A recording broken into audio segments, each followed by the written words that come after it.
Good evening student. स्वागत है आपका Wisdom Institute of Life Sciences में। PGT biology rest of Haryana का आपका जो रिजल्ट है वो अनाउंस हो चुका है। जो आपका एग्ज़ाम था वो 15 सितंबर को हुआ था और रिज़ल्ट आपका पब्लिश हो चुका है। रोल नंबर आपके जो हैं वो दिए हुए हैं। टोटल जो कैंडिडेट हैं आपके वो 512 कैंडिडेट को शॉर्ट लिस्ट किया गया है। अप्रोक्सीमेट जो कैंडिडेट आपके बैठे थे वो डाटा जो था वो 1840 के आसपास का डाटा था। ये ऊपर नीचे भी हो सकता है, 20-25, और उनमें से आपके 512 कैंडिडेट को शॉर्ट लिस्ट किया गया है। लगभग ये पोस्ट आपकी 233 पोस्ट है। तो इसका 2.2 टाइम्स होता है, अप्रोक्सीमेट 2.2, यानी एक पोस्ट पे 2.2 टाइम कंपटीशन है अप्रोक्सीमेट, यानी एक पोस्ट के लिए 2 बच्चे फाइट में। अभी क्योंकि 512 बच्चे हैं तो रिजेक्शन लिस्ट आएगी इंटरव्यू से पहले। तो रिजेक्शन जो लिस्ट आएगी वो आपकी 2 तरीके से पहले आएगी। Provisional rejection list, provisional rejection list PRL बोलते हैं उसको। उनको जो रिजेक्ट किए जाएंगे बच्चे इन 512 में से, उनको फिर आपका एक मौका दिया जाएगा कि भाई आप इस बेस पे रिजेक्ट हुए हो, आप डॉक्यूमेंट सबमिट करवाओ। ऑनलाइन भेजना होता है आपको, ईमेल के माध्यम से आपको बताया जाएगा। वैसे पब्लिक डोमेन में भी आएगा, वेबसाइट पे भी आएगा। उसमें आपको बताया जाएगा कि भाई आपका जो रिजेक्शन का कारण ये है। मोस्टली जो रिजेक्शन थे, पिछली बार के जो रिजेक्शन थे वो मैं आपको बता देता हूँ। मेवात कार्टर के जो बेसिस था रिजेक्शन का वो मैं आपको बताता हूँ। तो पहला रिजेक्शन का बेस तो यही होगा कि आप B.Ed कंप्लीट नहीं है कैंडिडेट की। तो कोई फर्स्ट ईयर में था, उसने फॉर्म भर दिया, या सेकंड ईयर में था, रिजल्ट आया नहीं था उसका, ठीक है, वो बच्चा बाहर हो जाएगा।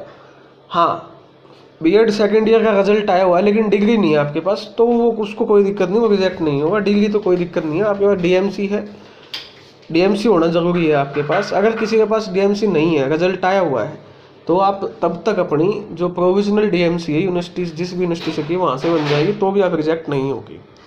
अगर आप एक्चुअली में ही आपने B.Ed फर्स्ट ईयर में हो या सेकंड में हो अभी तक, रिजल्ट आने में काफ़ी टाइम है, तो आप रिजेक्ट होगी। सेकंड है आपका MSc आप फर्स्ट ईयर में हो, वो रिजेक्ट हो जाएंगे। MSc सेकंड ईयर के हैं, ठीक है, वो रिजेक्ट हो जाएंगे जिनकी कंप्लीट नहीं हुई है सेकंड ईयर, ठीक है ना, जिनकी फाइनल आपका बाकी है, पेपर होने बाकी है 4th सेम के, वो बाहर हो जाएंगे। बाकी जिनके डिग्री नहीं आई है उनको कोई दिक्कत नहीं है, वो सेफ हैं। जिनका रिजल्ट आ चुका है लेकिन DMC नहीं आया तो वो प्रोविजनल DMC आपके बनवा सकते हैं।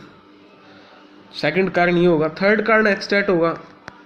भाई जिसका एटस्टेट नहीं है तो वो, वैसे तो अब तो लाइफ टाइम है, लेकिन किसी का एटस्टेट ही नहीं है, बिना एटस्टेट के फॉर्म रखा है, तो वो रिजेक्ट हो जाएंगे, ठीक है। फोर्थ, MSc के कुछ सब्जेक्ट को ये कंसिडर नहीं करते HPSC, ठीक है ना। अलाइड जो सब्जेक्ट होते कुछ, जैसे पिछले अभी मेवात कार्टर में एक केस हुआ था, तो एक गुड़िया थी, उसका फूड टैक्स थी शायद MSc, तो इन्होंने उसको रिजेक्ट किया। फिर वो कोर्ट के थ्रू इंटरव्यू में बैठी और फिर लास्ट में कोर्ट में केस जीत के आई वो। फिर उन्होंने उनको फूड टैक्स की जो उनके MSc थे उनको मानना पड़ा मेवात कार्टर में। तो ये कुछ सब्जेक्ट को मान भी लेते हैं, कुछ हैं जो नहीं मानते, हो सकता है ये, मतलब ये कोई, मतलब इसलिए लास्ट में बता रहा हूँ, ये कोई बड़ा कारण नहीं है रिजेक्शन का। बाकी तो मुझे नहीं लगता कि किसी और वजह से रिजेक्शन होगा। मेन तो यही कारण है, 3 कारण रिजेक्शन की, ठीक है। बाकी मुझे नहीं लगता कोई रिजेक्शन होगा। तो अब रिजेक्शन का डाटा कितना आएगा वो देखना होगा। वो 20 भी हो सकते हैं, 40 भी हो सकते हैं, मतलब 50 भी हो सकते हैं, देखते हैं। अगर 512 हैं तो मेरे हिसाब से 490 जेन्युइन कैंडिडेट मिलेंगे इसमें। मान के चलिए आप 512 में से 490 जिनकी सारी क्वालिफिकेशंस आपकी क्या होंगी, कंप्लीट होंगी, ठीक है। अब दूसरी चीज़ है, सभी को भाई एक तो कॉन्ग्रेचुलेशंस हैं भाई जिनके रोल नंबर्स यहाँ पर आए हुए हैं, और जिन भाइयों का या जिन साथियों का नहीं हुआ किसी कारणवश, तो घबराने की कोई बात नहीं है। देखिए चिंता तो होती है, एफर्ट सब ने किए होते हैं, आपने भी एफर्ट किए हैं, किसी कारणवश रहे हैं, आपकी कमी नहीं होती। रिटर्न अनप्रिडिक्टेबल होता है, हर कोई अपनी तरफ से पूरा एफर्ट लगाता है, कोशिश करता है, ठीक है ना। और ये जो बच्चे 512 सेलेक्ट हुए हैं, इनमें से भी 233 ही लेने हैं, ठीक है ना। देखिए रिजेक्शन तो हर जगह है, अब यहाँ पे 1864 थे, उनमें से 512 आए। दुख तो होता है, दुख तो साथ वालों को भी होता है, सभी को होता है भाई दुख। अब ये 512 में से 233 सेलेक्ट होंगे, यहाँ जो निकलेंगे वो हर कदम पे रिजेक्शन है, बड़ा टफ कंपटीशन है बड़ा, तो रिजेक्शन तो होगा। लेकिन यह है कि आप फाइट किया, आपने, मन नहीं मानता, ठीक है, कई कारण होते हैं, लेकिन फिर भी मैं तो यही कहूँगा कि मेहनत करते रहना है, कोशिश करते रहना है। आगे असिस्टेंट प्रोफेसर है, मनोबल अपना जो है, जो पॉजिटिव कॉन्फिडेंट है आपका, पॉजिटिव एटीट्यूड है, उसको लूज़ नहीं करना है। कल आगे असिस्टेंट प्रोफेसर की वैकेंसी भी आ रही है, ठीक है ना, और सरकार प्रतिबद्ध है, HPSC प्रतिबद्ध है पेपर लेने को। पेपर होंगे, टाइम से होंगे। जैसे आपकी PGT की वैकेंसी कंप्लीट होगी, मान के चलिए मार्च 2025 तक ज्वाइनिंग हो जाएगी, उम्मीद है मुझे। अभी मुझे लगता है ऐसे मार्च 2025 तक आपकी ज्वाइनिंग होने की मुझे उम्मीद है, मार्च तक होएगी। तो माने उसके बाद आपका जो असिस्टेंट का प्रोफेसर का जो है वो आपका स्टार्ट हो जाएगी प्रक्रिया। तो आप असिस्टेंट प्रोफेसर पे अपना पूरा फोकस रखिए, ठीक है ना। तो सभी को बधाई है। अब ये रोल नंबर्स हैं जो 512 बच्चे सेलेक्ट हुए हैं, ठीक है, ये बच्चे हैं आपके, ठीक है ना। तो ये पूरे आपके 512 बच्चे हैं, उनका ये आपका डिटेल रिजल्ट आया हुआ है ना। तो आप अपना चेक कर लेना। कुछ केसेस भी हैं, वो यहाँ पर लिखा हुआ है। ये जो रिजल्ट है ये आपका फाइनल जो आउटकम है, CWP ये वाला, ये इस पे बायो की भर्ती पे 1 2 3 4 5 6 ऑलरेडी केस चल रहे हैं, तो उनके बेस पे है रहेगा। अब मेजर इशू जो बच्चों का आया है वो है जी, किस कैटेगरी में कितने शॉर्ट लिस्ट हुए हैं। देखो, हमने जो प्रिडिक्शन था वो पिछली वीडियो में है, आप इससे पिछली वीडियो देखोगे, उसमें सारा बताया हुआ है अनुमान के तौर पे। 2 बातें मैं आपको यहाँ से क्लियर कर देता हूँ। 2 कैटेगरीज हैं, एक है EWS और एक है SC। यहाँ पर देखो ओवरऑल कंपटीशन कितना है, एक सीट पे कितने बच्चे हैं, 2।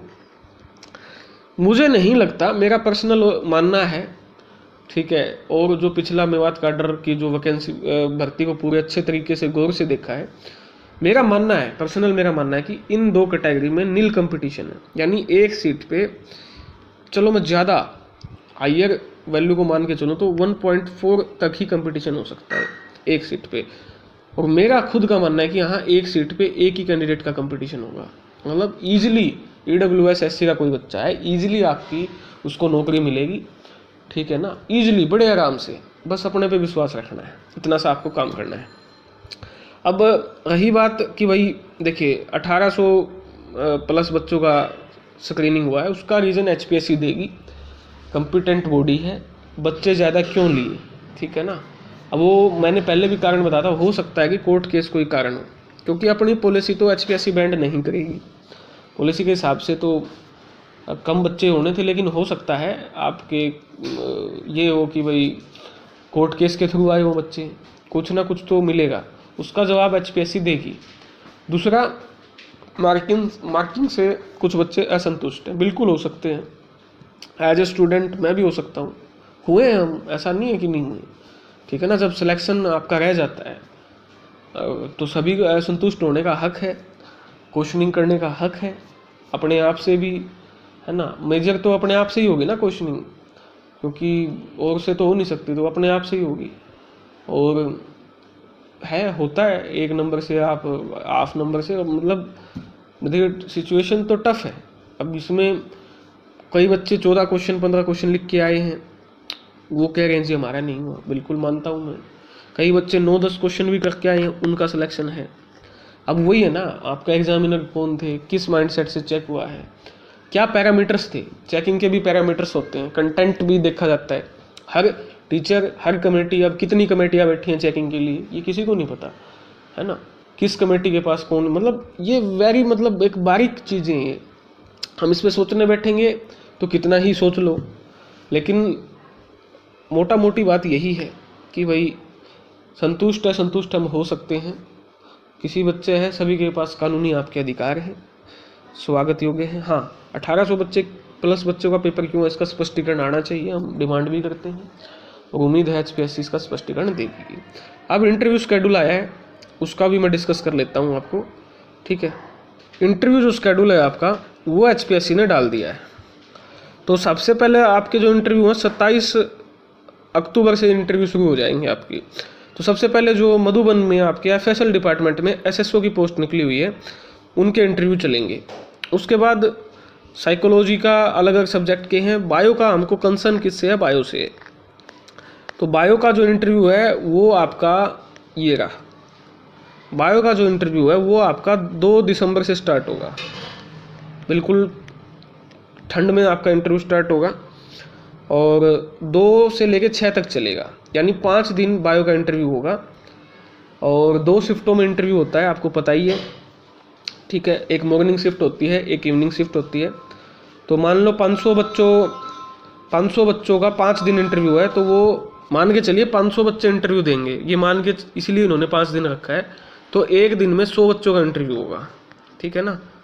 और 2 शिफ्ट होंगी, तो फर्स्ट शिफ्ट में 50 बच्चे, फिर अगली शिफ्ट में क्या है आपके 50 बच्चे, यानी एक दिन में आपका 100 बच्चों का इंटरव्यू होगा। 50 का फर्स्ट शिफ्ट में, 50 का फिर इवनिंग शिफ्ट में, और उसके बाद आपका 5 दिन चलेगा। तो 500 बच्चों का ये मान के चल बच्चों का होगा, 50 का मॉर्निंग में, 50 का इवनिंग में।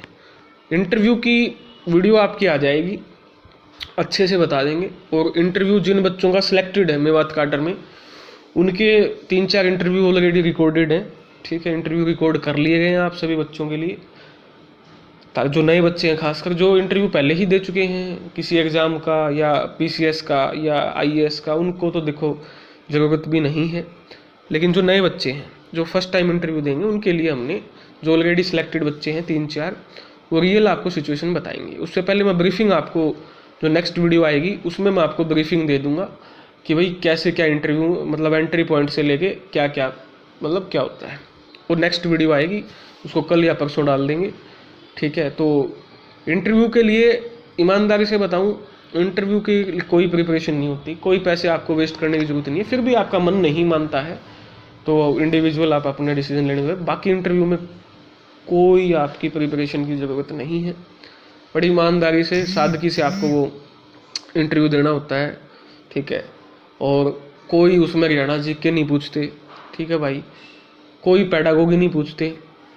ठीक है, बस ये तो जनरल पूछेंगे भाई कि भाई आप टीचर क्यों बनना चाहते हो, टीचिंग जो टीचर जो हमारे हरियाणा का एजुकेशन सिस्टम है उसमें आप क्या बदलाव कर सकते हो, इस तरह के क्वेश्चन होंगे आपके। उसके बाद 2 बॉटनी के प्रोफेसर बैठते हैं, 2 जूलॉजी के, वो अपने सब्जेक्ट से कंसर्न आपके क्वेश्चन पूछेंगे। जूलॉजी के पूछेंगे, बॉटनी के पूछेंगे। अगर बॉटनी से MSc है तो उससे जूलॉजी का पोर्शन थोड़ा ज़्यादा पूछेंगे, बॉटनी से MSc है तो उससे वाइस वर्सा, ऐसे चलेगा। इस तरीके से वो प्रोफेसर पूछेंगे। और ये मैं अगली वीडियो में आपको डिटेल में आपका पूरा एग्जैक्ट मैं आपको समझा दूंगा फिगर। कंपटीशन फिर मैं कह रहा हूँ, EWS और SC में 1% भी कंपटीशन नहीं है। मोस्टली बच्चे जो सिलेक्ट हुए हैं, मोस्टली कह रहा हूँ 90% बच्चे ऑलरेडी सिलेक्ट हो जाएंगे। बाकी जो इंटरव्यू की A to Z बारीकियाँ हैं वो नेक्स्ट वीडियो में मैं आपको बता दूंगा। धन्यवाद। किसी भी बच्चे का डाउट है वो कमेंट सेक्शन में पूछ सकता है।